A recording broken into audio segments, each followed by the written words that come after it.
नगरसेवक, पोलीस भरती, मिलिटरी, बऱ्याच वेळा माहीत नसते की 1 मे काय. तर 1 मे हा महाराष्ट्र दिन आहे आणि 1 मे 1960 रोजी महाराष्ट्राची स्थापना झालेली आहे. ओके, देश स्वतंत्र झाल्यानंतर 10 वर्षानंतर महाराष्ट्राची स्थापना झालेली आहे. पण का 1 मे महाराष्ट्र दिन साजरा करायचा हे आपल्याला माहीत नसतं. म्हणजे ह्या वयामध्ये तुम्हाला ते माहीत पाहिजे का करायचा. आज आपण झेंडावंदन केलं म्हणजे आज आपला महाराष्ट्र स्वतंत्र झाला. महाराष्ट्र बरोबर. अगोदर जर तुम्ही बघितलं बारकाईने इतिहासामध्ये तुम्ही वाचलं असेल की 1950 म्हणजे 26 जानेवारी 1949 आणि 26 नोव्हेंबर 1949 आणि 26 जानेवारी 1950. 26 नोव्हेंबरला संविधान सुपूर्द केलं आणि 26 जानेवारीला संविधान अंमलात आलं. बरोबर. पण 15 ऑगस्ट 1947ला देश स्वतंत्र झाला आणि 1 मे 1960 रोजी महाराष्ट्र दिन आपण साजरा करतो.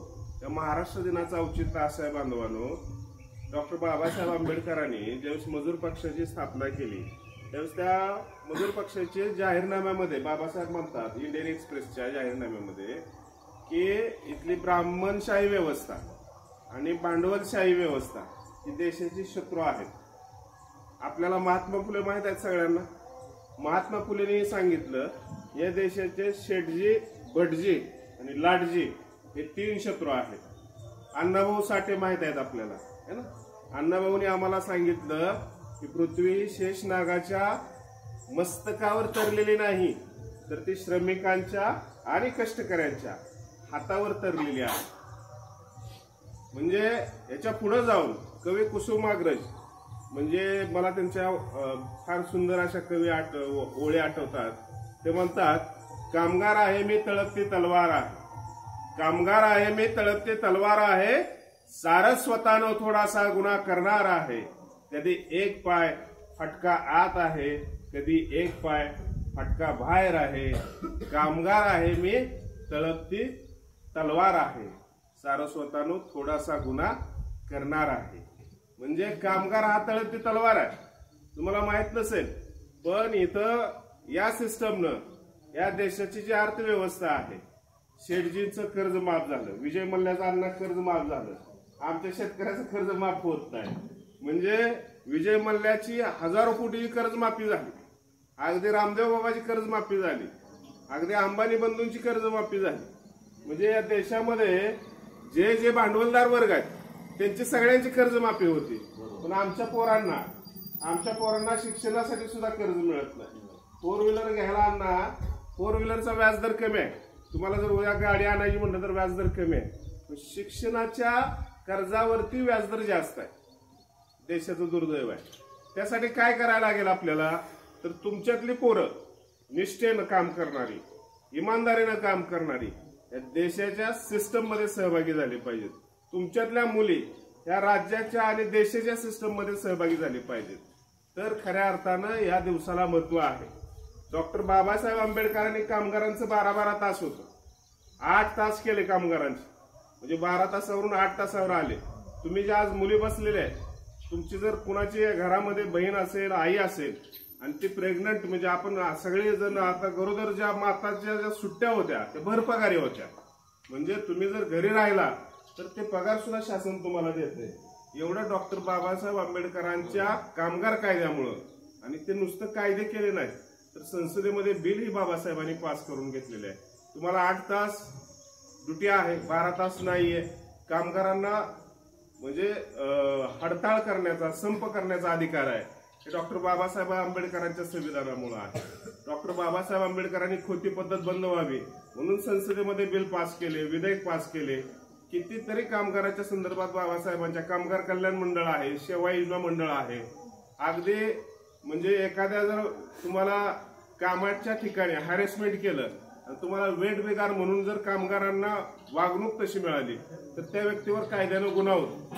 संविधानामध्ये अशी तरतूद केलेली आहे, जर महिलेला एखाद्या क्लर्क पदाकरता 20,000 पगार तर पुरुषालाही 20,000 पगार. म्हणजे समान काम समान वेतन, समान काय हे लक्षात घ्या. प्रचंड आपण जेवढा अभ्यास करू तेवढं कमी आहे. तुम्ही आज 1 मे दिनानिमित्त जेवढी मुलं उपस्थित आहे, आता काय मामाच्या गावाला गेली, काय कुठं फिरत असतील इकडं तिकडं बरेच कार्यक्रम असतात पोरांच्या मागे उन्हाळ्यात आहे का नाही. आई वडिलांना कार्यक्रम नसतात पण पोरांच्या मागे असतात. पण ठीक आहे तेवढीच आहे. तर सांगायचा मुद्दा आहे बांधवांनो आपल्याला, विद्यार्थी मित्रांनो आणि विद्यार्थी आमच्या ज्या विद्यार्थिनी आहेत तिथं प्रचंड हुशार विद्यार्थिनी आहेत, हुशार विद्यार्थी आहेत. तुम्हाला कामगारांच्या प्रश्नावर देशातले 85% आसपास कामगार आहेत. म्हणजे भारताची निम्मी लोकसंख्या ही कामगाराची आहे हे तुम्हाला माहिती असावं. त्यामुळं या सगळ्या गोष्टीच्या अनुषंगाने तुम्ही काम करावं. या दिवसाला स्मरून आपण सगळ्या महापुरुषांचं ज्यांनी ज्यांनी महाराष्ट्रासाठी हुतात्म्य पत्करलं त्या वीरशूरांना आपण आज आदरांजली वाहिली पाहिजे. महाराष्ट्र दिनाच्या निमित्तानं महाराष्ट्र हा माझा कसा बलशाली झाला पाहिजे, गौरवशाली झाला पाहिजे आणि महाराष्ट्र हा जगात श्रेष्ठ ठरला पाहिजे. ज्या महाराष्ट्राला छत्रपती शिवरायांचा वारसा आहे, ज्या महाराष्ट्राला डॉक्टर बाबासाहेब आंबेडकरांचा वारसा आहे, ज्या महाराष्ट्राला छत्रपती शाहू महाराजांचा वारसा आहे, ज्या महाराष्ट्राला महात्मा फुलेंचा वारसा आहे, जिजाऊचा वारसा आहे, माता रमाईचा वारसा आहे, माता अहिल्याबाई होळकरांचा वारसा आहे, नरवीर उमाजी नायकांचा वारसा आहे, सगळ्या महापुरुषांचा वारसा असणारा महाराष्ट्र आहे. हा महाराष्ट्र पुढे गेला पाहिजे. पण तो कधी जाईल, कधी जाणार? तुम्ही प्रयत्न केला तर पुढे जाणार. तुम्ही उमऱ्यातून बाहेर पडलं तर पुढे जाणार. तुम्ही मोक्याच्या आणि माऱ्याच्या जागा पटकवल्या तर महाराष्ट्र पुढे जाणार. एवढं या दिनानिमित्त आपण लक्षात ठेवलं पाहिजे. आणि आजच्या दिनी या कार्यक्रमासाठी चांदापुरीचे प्रथम नागरिक आणि विद्यमान सरपंच जयवंतांना सूळ, आमचे कपने मामा, पालक आपले गोविंद वाघमारे, तसेच इतर सर्व स्टाफ, डॉक्टर पंचशिला आणि सर्वच जण आपण उपस्थित राहिला. विद्यार्थी जेवढे आले तुमचं कौतुक आहे, जे आले नाहीत त्यांच्याविषयी काय बोलायचं नाही. पण मुलं तेवढे गांभीर्याने घेत नाही. पण निश्चितपणानं तुम्ही जर इतिहास वाचला असेल आणि आता आपण IPS बिरुदेव ढोणीची मुलाखत आवर्जून बघा घरी गेल्यावर.